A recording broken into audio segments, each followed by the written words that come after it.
Welcome to the Live Squawk podcast, where professional traders, investors, and market insiders get the unfiltered insights that matter most. Stay ahead of the curve with expert interviews and exclusive market commentary. Hello, and welcome to Live Squawk's Market Talk, a weekly review of everything important in the markets over the past 7 days. This is where we try and break down the key stories of the week gone and the implications for markets. We'll also take a look at the week ahead to try and give you a heads up to what you should be looking out for in the coming week. I say we because every week I'll be joined by a market expert in their field. And this episode, I'm joined by a regular contributor and long-time trader, friend of the show, and founder of Macro Beat. This is Beat Nussbaumer of Macro Beat. He's an FX macro trader, research and FX tutor, a market professional for nearly 40 years. He's worked for some of the biggest financial houses there is out there. So plenty of experience and opinion on all things markets. Hello, Beat. How you doing? Hi, Harry. Thanks for having me. Yeah, looking forward to another good show because I think there's just a heck of a lot to get through today. There is a ton. And thanks again for having me. It's a real pleasure to be here. Always a pleasure. Just before we get into that, though, a quick disclaimer. The content provided on this channel is for informational and educational purposes only. We're not licensed financial advisors, and none of the information shared should be considered as financial, investment, or trading advice. Please conduct your own research, consider your financial objectives, and consult a qualified financial professional before making any investment decisions. Investing and trading in financial markets carries risks, and the past performance is not indicative of future results. We are not responsible for any losses or gains that may result from following the content on this channel. I'll bring up a quick graphic because, as I said, we've had a week and a half. Last week, I'd say last official week of the holidays, really, for many, now starting to go back to school. Go back into from the holidays rather. And so to take a quick look, I did have a graphic. We had PCE data out earlier today. We're recording this, by the way, on Friday, the 29th of August, 2025. So we had that out earlier today. So anyone who may have missed it, we saw which is what we're looking at, the core PCE is the important part, I guess. The US core PCE on the month rose by 0.3%. That was in line with both the estimates and previous. The year over year at 2.9%, also in line with estimates, up a tenth from last month. Headline PCE price index came up 0.2 on the month, again meeting forecasts, with the year over year at 2.6. Fairly dull, because that was also in line with forecasts and with previous as well. So we've got that in mind. Personal spending, just quickly, personal spending for those interested was also up 0.5% in line with forecasts, from 0.3 revised 0.4 last. Personal income was up 0.4 again, no surprises, versus 0.3 previously as well. So got that bit of data out of the way, and we'll come to where that matters in the big scheme of things. But if we look at the last week as a whole, and maybe the previous week, because we had Jackson Hole this time last Friday. Beat, what do you want to look at over the past week? What have you found that has mattered to you as a trader over the past week? Sure. I think it was very important that you brought the previous Friday in as well with the Jackson Hole, because that was definitely the sort of needle that probably the market wanted. So as just a little bit pre-story, the Monday before that, we already priced a firm 25 basis points cut in September. During the week, the market got a little bit nervous in the run-up to Jackson Hole, suddenly started to worry after a few hawkish Fed speakers whether or not Powell is going to sit as tight as he did in the last meeting, more on the hawkish side. What we got was a dovish Jackson Hole from Powell, but dovish in two sort of sense. The only thing we really done is we repriced back to 25 basis points in September. The dollar got sold heavily on the day. The reason was, which I think I saw quite a few posts out there that talked about the Fed having dropped the inflation target, which was obviously absolutely wrong. What the Fed actually has done, and this was the small hawk in there that people missed on the day, the Fed actually dropped the average inflation targeting, which is something they introduced during COVID. And they reintroduced a 2% inflation target, which actually, if you look at it in an isolated way, is actually a very small hawkish tilt. But I think what the Fed has done, and that is where we're going, and when we look also into next week, is the Fed has decided that if the mandate is in conflict, so we have higher prices, whether it's tariffs, whether it's transitory or not, we shall see. On the other hand, we obviously had very weak job data the last time. So the Fed has decided that they will act upon what they consider to be more urgent or happens, or the risk is that it happens quicker, which brings us to the dovish element. So the Fed has decided that they're more worried about a faster unfolding of the employment side, less than a speedy, move high in inflation based on tariffs. So that means all the focus has obviously shifted towards non-farm payroll next week. That's why the PCE today was not really that relevant, unless it would have been a really crazy number. But I think it was always clear. Powell told us last Friday, don't worry about PCE. That's basically what he said. And so now, just quickly on that point, because of CPI, because of PPI, economists could calculate to a fairly decent degree where we would like to see core PCE today, and subject to any kind of anomalies from collation of the data, there was never like to be a massive surprise, really, with the data. Correct. Quite a boring number, I guess, for traders to try and trade them. And so what we obviously build up is to the non-farm payroll. So 25 basis points is baked in pretty firmly now, and so I guess it turns out that the NFP is going to be the absolute key binary number for next week in regards to the September meeting. So the biggest disaster for the market will be who is really definitely pushing for these lower interest rates. Would be a strong number. That would be a shock for the market. A soft number would obviously confirm the cut. And as some of the dovish members from the Fed pointed out, Waller yesterday, obviously I don't take him that serious anymore because he's a candidate for chair, so he will probably be very dovish. So if the number would be absolute, a very, very weak number, then the market might actually even start to gun for a bigger cut, right? So that's probably the set out for next week. So this is sort of how I gear. I try not to preempt things too much. We probably, during this recording, we probably also will speak a little bit about what's happening in the Fed away from just policy, more like politics.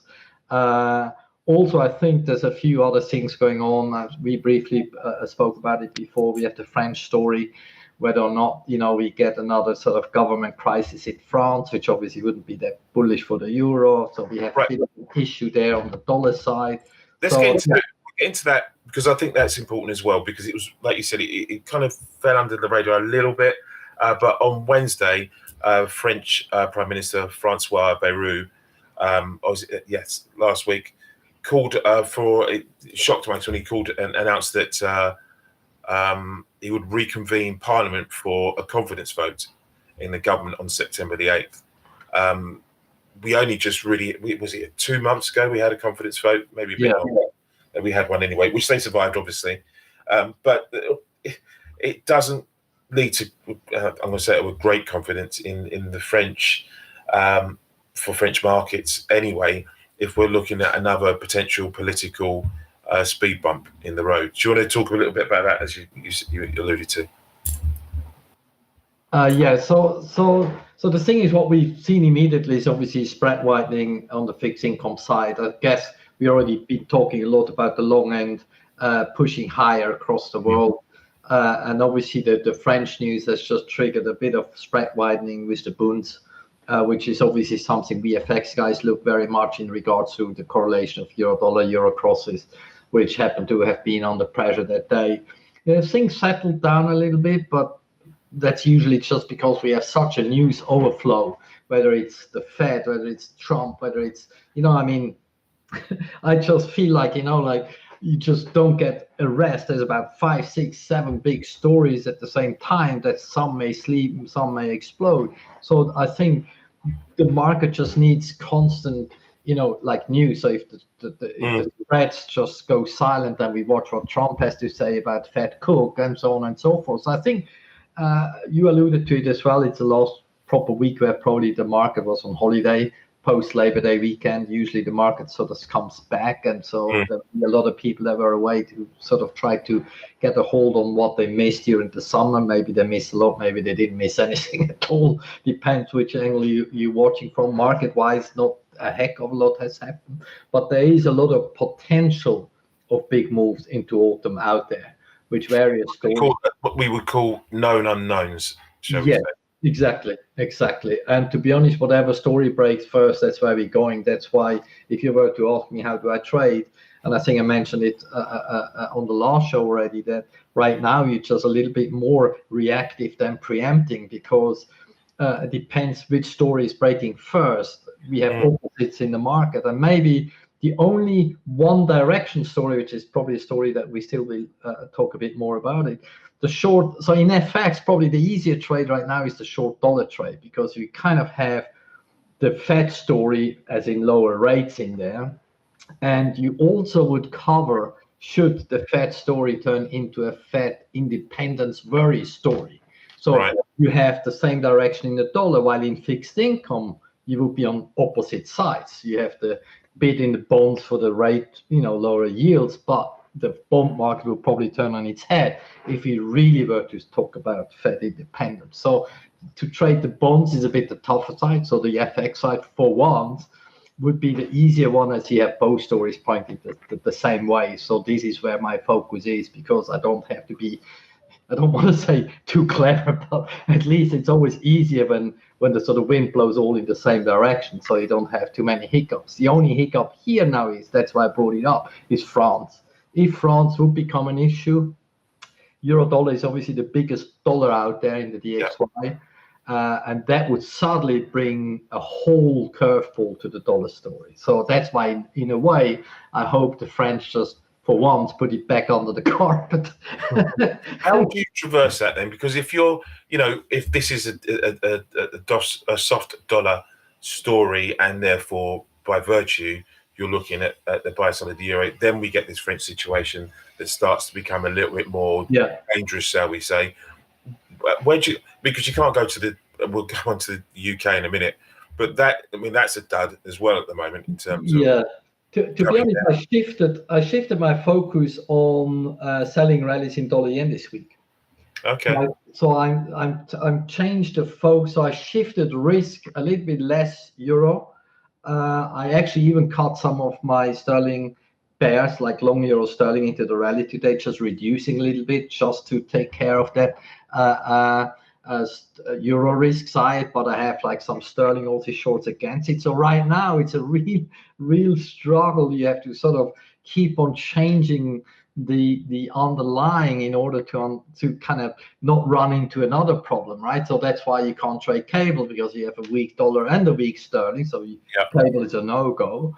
So you have, all my sterling shorts are in the crosses, but now euro sterling was a great trade. But now suddenly you have this French story, so you have to reduce that and replace it with another sterling short. So it's actually quite challenging to keep on switching around. And what I've done this week is I've sold rallies in dollar yen, reduced some of the euro stuff in favor of dollar yen, because in dollar yen you have the dollar down, you have the Fed cut, and if it were to happen, you also have the risk off in there as well. And the risk off you would get either from a Fed independence worry, or you would also get a risk off if we get some broader debt issues in Europe. I want to move on to sterling anyway, or to the UK, but just quickly on this Fed, I put it up there, Fed meddling. There have been reports out this week that the Fed wants a more active, the government, the US government wants a more active role in the Federal Reserve and central bank activities. It sets a dangerous precedent. It's happened before, long time before.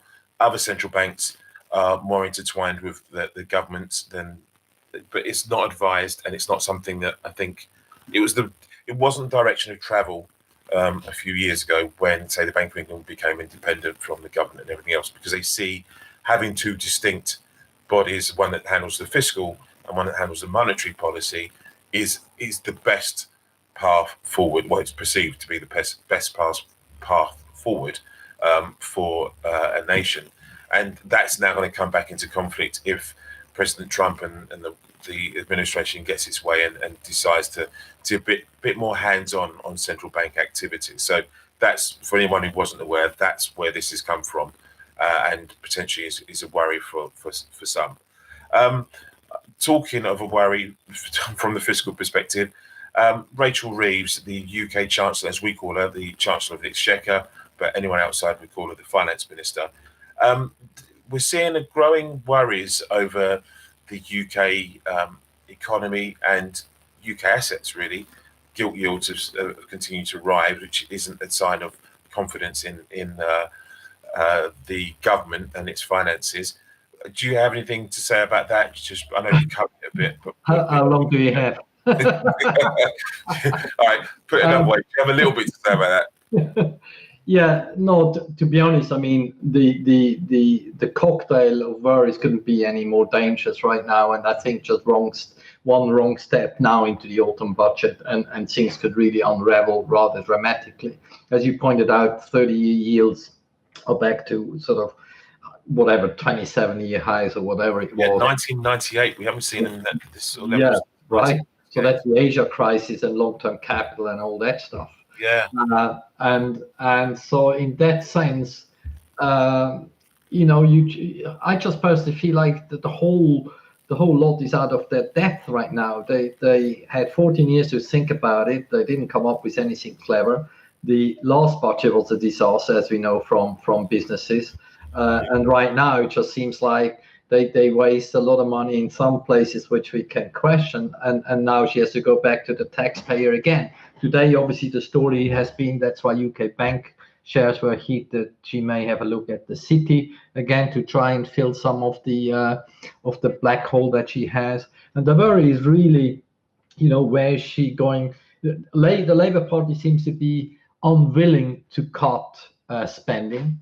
And so we have to worry that she tries to get the money again from, whether we want to call it hardworking people, hardworking business, wherever else. So there's a true worry.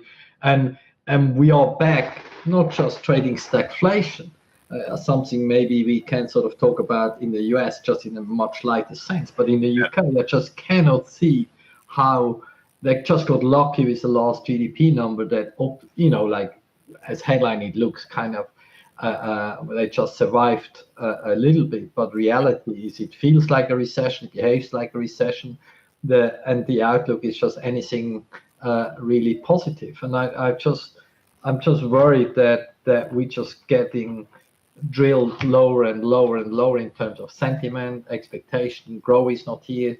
The Bank of England should be cutting rates, can't cut rates. So the whole thing is such a mess that I think the only reason sterling is surviving right now is, like we said, we have a very complicated world. We have a market that wants to sell the dollar, so cable is kind of doing okay-ish. So the sterling weakness isn't really as obvious. You see euro sterling, there you do see the sterling weakness. You look at sterling yen, you don't see the sterling weakness. So so sterling to this point has actually kind of survived, surprisingly, which masks a little bit. It's not a great look if you're winning by virtue of others losing. Yes, it's not a great look. Exactly. And so to be honest, for me, I've been core short sterling in the crosses for a while. As we discussed in previous chats we had, there's not a lot of core risk you can keep at all times. You just have to trade the risk right now, because there's just not a story where it just goes like, okay, it goes from A to B in the next 3 months. No, it's a lot of flip-flop going on, which is obviously driven by data, politics, trade war, not trade war. I mean, you name it. And so you have to be a little bit more hands-on that you usually would be trying to trade these kind of trends, because we have so many negatives out there to try and digest, to find that sort of one trade especially in FX, as you know for yourself, it's kind of, if you want to sell something, you always have to buy something, and right now it's not so easy to find what you want to buy. Pick the diamond at the coals. Okay, so we had ECB July minutes as well. I'm confirming a wait and see approach. Is that a little light at the end of the tunnel in terms of where you want to position yourself, and maybe they've, for the time being, have concluded that we don't need to lower rates anymore at the moment. Yeah. We'll get on to CPI because we had the 4 largest states report CPI earlier today, and obviously we get the Eurozone reading next week, which we'll look at when we do the week ahead. But anything from the minutes that you saw, or it was much of what we knew? Yeah, to be honest, I think the market pretty much kind of looks stateside now, and I think Europe to me looks like a sort of pause. There's no need to react anything on the downside, so the ECB looks like kind of done for the moment, which is actually quite positive for the euro dollar trade if the Fed is shifting the needle again. Except obviously France, which we highlighted that we need to keep a look at the next 2 weeks. But if France doesn't really escalate into something bigger, then I think this sort of cocktail of the ECB done for the moment. Now we start really this divergence again from or call it convergence when you talk about US rates coming down.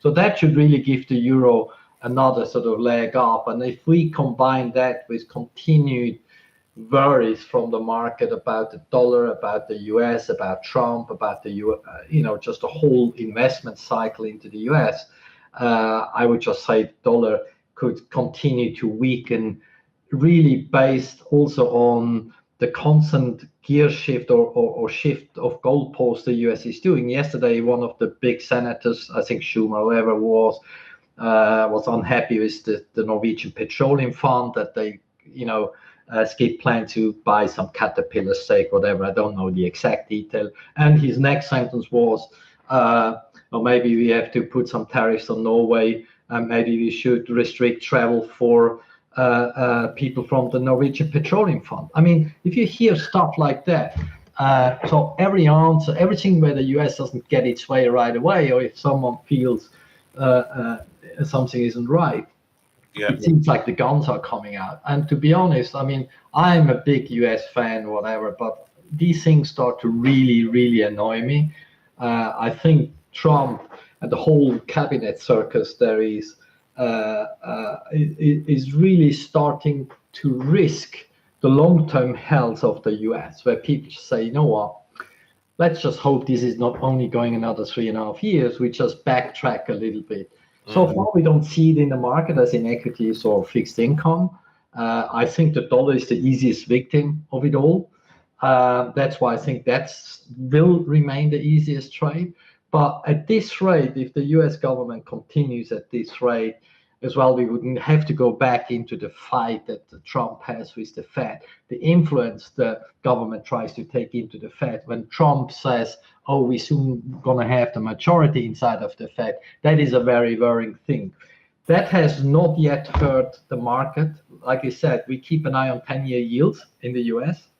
The moment you see dollar go down again and yields go up again, we are back to where we were in April. We start to talk about sell America again. I still think that's a big risk to come. If Trump doesn't turn down, and I mentioned this in the show before, I'm very disappointed by Bessent. Bessent starts to more and more sound like Trump, which is a worrying thing because Bessent should know better. He was the one who made the comment about, oh yeah, the independence is just a political agreement. Come on, he knows that it's more than that, right?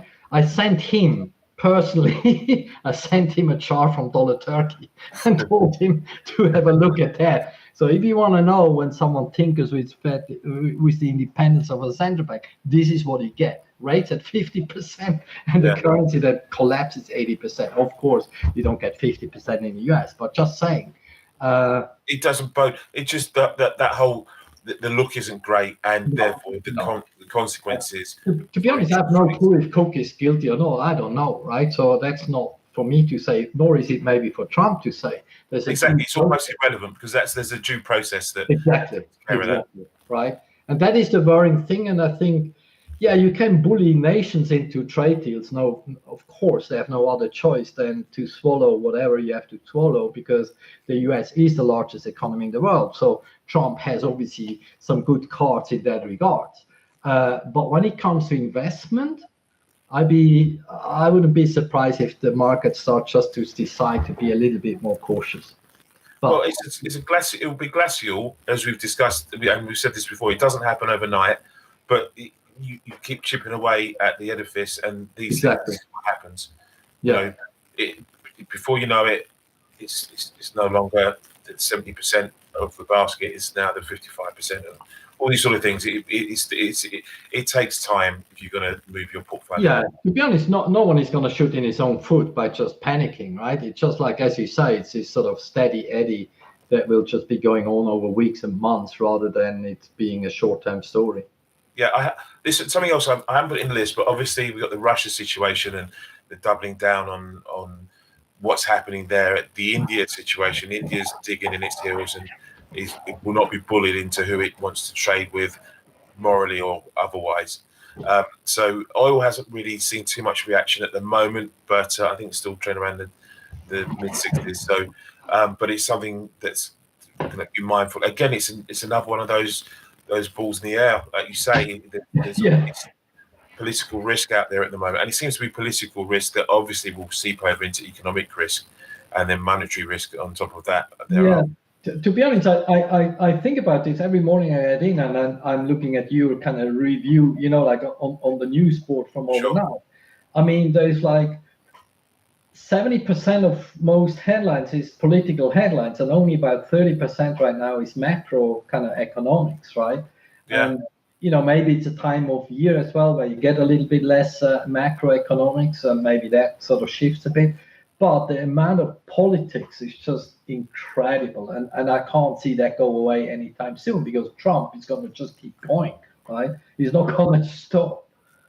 No, very true. Right, I just want to quickly cover. We had Nvidia out this week, which is again politically. There's you can tainted by the political as well. They had their quarterly numbers out on Thursday evening, London time. They fell short of investors' lofty expectations, but they did show heavy spending related to artificial intelligence and its infrastructure, which was a positive, if anything. Shares at the time fell after US markets shut, but it's the level of uncertainty now. And again, we're not talking about monetary. This is the corporate world now, where politics has had its, it's got its teeth into, its claws into this, so we say, and it's affecting investor sentiment in that respect. Nvidia's a huge company now, one of the most valuable companies on the planet, and yet you can't invest safely in it because you don't know what a nation's going to do or say about it or about the industry it's in. So again, just to quickly touch on that, and again, politics is pervasive. It's going over everything. I want to quickly look at the week ahead and look at what we've got coming up. Obviously, the jobs report, we've covered that. I think the early estimates are around the mid to high 70s, 70,000 job gains for non-farm payroll this month. We'll get a better picture and we'll get more estimates coming through next week, really, to get a clearer view on that. But like you said before, the Fed are now more focused on the employment aspect of its dual mandate than the jobs aspect rather than the inflationary one. And so that's going to be important to see if we're continuing the trend, as you said. Keep it on the inflation front this time in Europe. Eurozone inflation to come next week. Is that fairly benign at the moment from your perspective? Yeah, I think so. We had the French and the German CPI today. I think there's just no smoking gun anywhere to be seen. So given that, I think this is the funny thing. As we know, the Fed is the world central bank in some respect as well. Yeah. And if Jackson Hole starts to focus on, I know ECB just has a single mandate, not like the Fed, a dual mandate. But if the Fed start to talk about jobs rather than inflation, then I think this is where the market focus is going to be. it's very hard to see the European inflation be any issue after what we've seen today. We had Spain, I think Spain, Italy, France, Germany. So I think it's just like it could as well have come out today, really, in that sense. I think I'm more interested in what you have on your list about UK retail sales. And I also like what you added there. Can official data be trusted? If I look what the OMS is doing of late, the answer would have to be a clear no. I'm not one of the ones who believe that the data was cancelled because it was so bad that they just thought it can't be true and they redo it. Maybe it's true, I don't know. Well, let's take a step. The PPI data has been missing from the reports. We had an update from the OMS that says we'll see it again in October.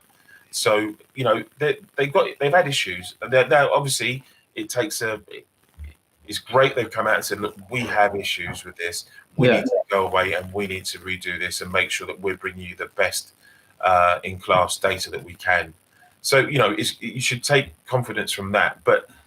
Just like the UK is not the only country that's had issues with its statisticians, shall we say, and the US has also had its problems. But I think there might be a deeper lying problem in the collation and just the availability of information that's put out there for these statistics agencies to actually go after. Is as much of a problem. Others will argue other things and whatever, but I'm no expert in that field, so you take the data you're given and you run with it. But it is a problem, isn't it? Yeah, to be honest, I mean, if you remember, we had posted the big revision of non-farm payrolls when Trump had his speech about the data there, and then suddenly all the stories started to pop up. In all honesty, the stories actually already popped up before that, after Dodge had all these firings of employees, where you suddenly. There were reports talking about that the US CPI might be not as thorough as it used to be because they start to depend more on statistical evidence. They can't send people out there anymore to do the sort of first-hand things. So it seems to be, as you rightly say, it starts to become a little bit more of a global issue that the data quality is in question. Suddenly you have Trump accusing some statistic office of political bias. It's really come to a point where what do you believe? And could it really be, as we always claimed the Chinese to fiddle with the data when the data didn't suit in the last 20 years? And suddenly we're in a position, right, where we suddenly start to think about what about our data? And I can't give you a true answer there because end of the day, we market players, we get data that we have to think is the real data. We will react upon the data until told otherwise. And so if we get to a point where we have to start to question data, then we have to really, where does it leave us? So even if the quality of the data is in question, we just have to continue as we do, which is what we do now. Talk about it, what is expected, what is coming out, where does it leave us, blah, blah, blah, blah, blah. So we're going to have that conversation whether the data is we trust it or we don't, because we really have no alternative, do we? No, but again, one of my other guests, Sam Cutler of 333, mentioned this the other week. He goes, as an investor, if you're questioning, what are you basing your investments on? Yeah, exactly. Like you say. Yeah. So then you would need to really become a real expert. To be honest, maybe you remember the times after when the lockdown was lifted in China after COVID, we had people actually tracking traffic in Beijing to try to gather what's going on in Beijing. We sometimes have people that count ships and containers in the ports of Shanghai, just to get an idea whether the export data is actually true or not. So you would go to a complete different level, and maybe go to the point where sometimes this is what some hedge funds are doing, where they have people in some areas that have the job to actually really source the thing from the ground. And maybe suddenly the true data is near where people that put the work in to actually try to get to the bottom of the real data. But that's a whole can of worms. We can maybe do that. Probably we can't open for the broader market, right? So we have to just go ahead until, live with revisions or I don't know. But you're absolutely right. Where does it leave us? I don't know. Okay, well, again, we could go on and on and on, but we're coming to the end of the episode now. Obviously, I put Australian GDP up there as well. Q2 GDP readings set to come through. I think the consensus is for a 0.5% quarter-over-quarter rise out of Oz for that particular quarter. It's a fairly quiet week on the central bank front. We have a Polish rate decision next Thursday. Malaysia set to announce unchanged rates on, I think it's Thursday as well. GDP readings coming out. We'll have PMI final readings throughout the globe as well. But again, it will all be about the jobs data. And we've got job openings on the Wednesday alongside ADP, the private payrolls. ADP's on the Thursday. Actually, yes, one thing, point of order, Monday's Labor Day. So there is a US holiday on Monday, market closures. So a lot of data potentially is going to be skipped by a day and pushed a day down the calendar. So for the likes of oil inventories, for example, that would come out on a Wednesday, you'll see that on a Thursday. And so is ADP. ADP is going to be reported on Thursday rather than the Wednesday when it normally is as well. So please be aware of that. Looking down the list, it's all about Friday. The non-farm payroll, as I said, that's out on this coming Friday, the 5th of September. Beat, I'd like to thank you again for your contribution today. Thank you very much for having me, Harry. A real pleasure as always. No, and it's great to have your insights as well. So that's good to know. And we'll put this out there on all the podcast platforms for anyone who wants to listen back over the weekend. But thank you guys for listening, and we'll have another episode for you next week. Good luck and have a great weekend. Lovely. Thanks a lot. Thanks. Same to you, Harry. Thank you. Bye-bye. Cheers, Beat. Bye. Thanks for tuning into the Live Squawk podcast. Your edge in the market starts here. Subscribe now.